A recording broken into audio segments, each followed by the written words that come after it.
Kasayan, yung nakaraan, yung nag-comment sa atin na nagpalit siya ng ng LED headlight sa Macho 175.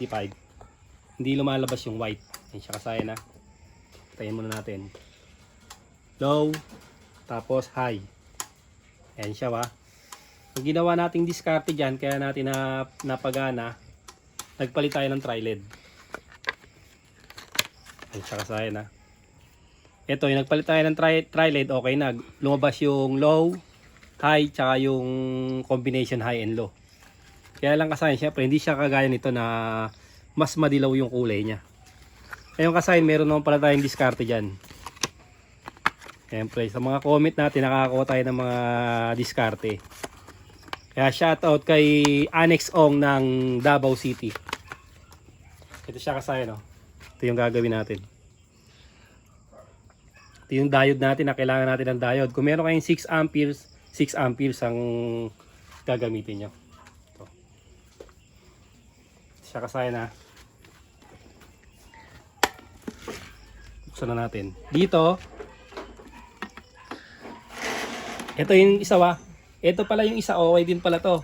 Kasi nakaraan dito ako nagpalit Kung halimbawa wala kayong diode, pwede pala tong isang diskarte. Ito siya, kaya lang magpuputol kayo dito. Hindi kayo pwede magpalit sa taas kasi ito may high beam pa siya. Ito siya, tingnan nyo ha.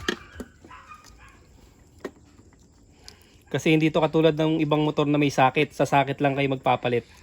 Ito, wire to wire.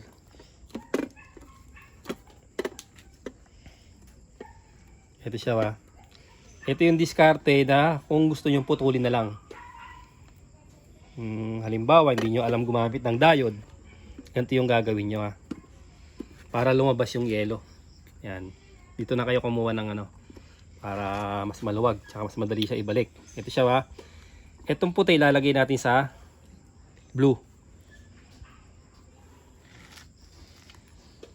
Yan siya ha. Tuto ka, yung kita nila yung kulay. Tapos yung white ilalagay natin sa blue, pagbabalik rin lang natin.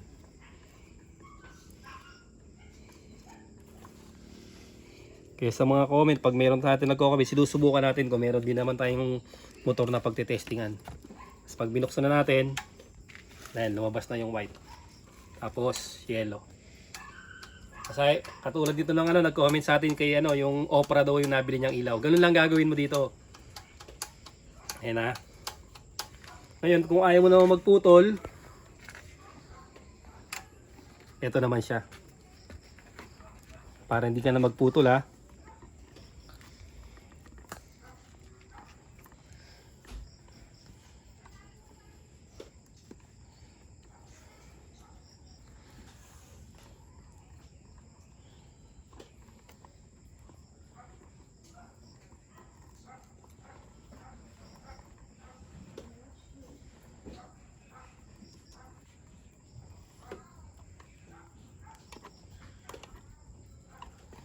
Ito, para di ka na magputol, gagamit naman tayo ng diode. Dito ha. Ito yung natin ha. Kahit dito ka rin o dito sa taas. Ito. Lalagay natin yung isa sa kulay blue. Maganda kung may 6 amperes kayo ha. 3 amperes lang to eh. Sa electronics kayo bibili para sure ball. Ayan siya ba. Ito, testing mo natin na walang diode. So pag walang diode, ayan siya. Yellow. Pag nag high, yellow pa rin. Okay, lalagay na natin yung diode ha. Lalagay na yung diode natin. Kabilaan lang siya.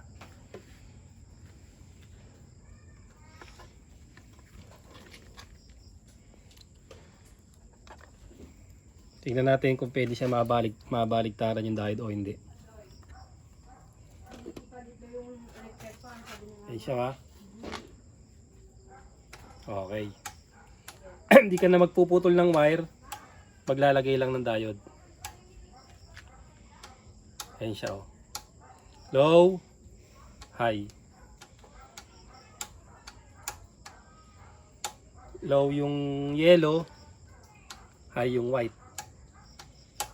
Okay, subukan naman natin sa kabila. Pagkabilayin natin yung diode kung ano naman yung resulta halimbawa. Kung kailangan ba ng ano. Nakatutok yung diode sa ano sa kulay blue. Ayun yung gray. Tutukan mo to.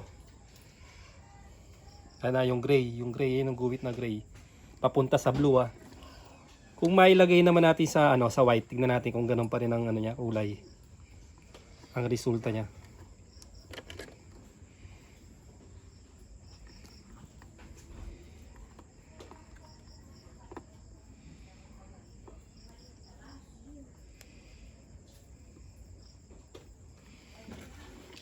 Kung may marking naman nilagay natin sa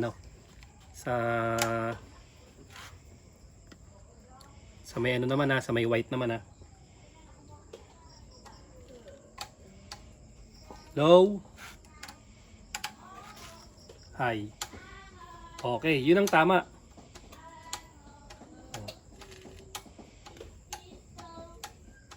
Ilaw doon ang ilaw. Kita ba ilaw? Nakikita ba dyan na nagpapalit? Dito sa may semento para mas madali.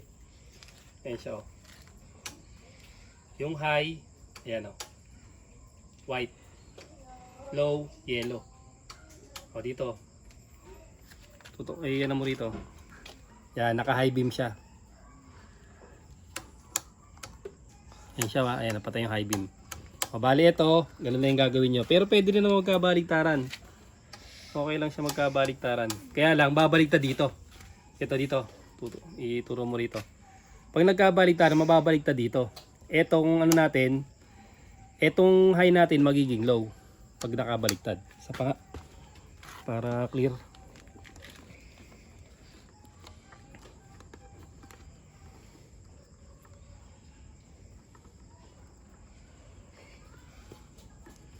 Yung marking ng diode dapat nasa may white. Ngayon nasa may blue yung marking Goko.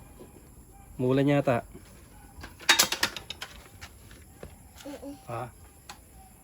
High, low. Ito, dito tutok mo rito. Ito, pagbukas natin, yellow. Yan yellow siya Yan, dapat dito yung low. Pero naka-high siya. Okay, kaya ang tamang gagawin, diode lang ang kailangan kasi pag dito magiging low, dito lang na magpapalit pag binaligtad to. Ito maganda, diode na lang din yung ayan diode lang siya sa white tong na to. Sa white yung papunta yung sa blue yung marking. Yan yung marking. Tingnan nyo kung saan kayo madadalian Kung saan kayo madadalian, yun ang gagawin nyo. Ito hinaharap natin dito, yung tama yung yung sa may switch, okay pa rin. Tama pa rin yung lipatan ng switch. Marking papuntang blue. Marking papuntang blue. Ayan, tignan mo dito. Ayan ito siya Ito yung mali dyan Hindi siya hindi siya hindi namamatay yung ito yung high beam Yung high beam yung high beam natin Dapat ganyan pagpatay. Kahit naka low, nakabukas siya. Pag naka high, iliwanag siya ng konti. Bali baligtad. Ito ang pinakatamang gawin.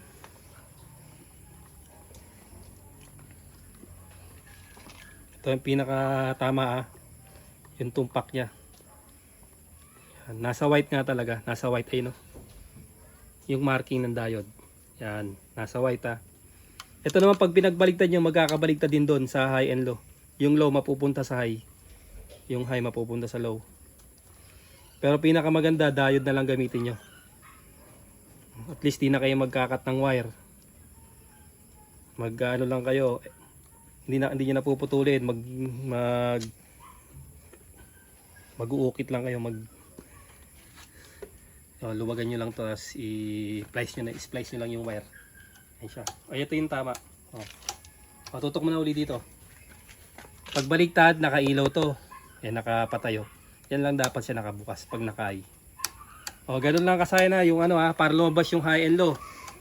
O, masolusyon na natin yung nag-comment sa atin na na high and low yung ano niya, yung ilaw niya, pero ano lang, low lang, di lumabas yung high. O, diode lang ang solusyon doon. 6 amperes ang gamitin niyo 6 amperes na para lumabas yung ilaw niyo na yellow at white. Tapos meron pa siyang park light sa loob. Ito, may park light din kasi ito Kulay blue ayun, totoo mo. May park light blue. Nakikita mo? Yung park light blue. Ayan. Yung kulay blue sa loob, di na mo nakikita. Patayin natin yung Ayun labo na mata mo. Hanggang dito na lang mga kasayan. Salamat sa panunod.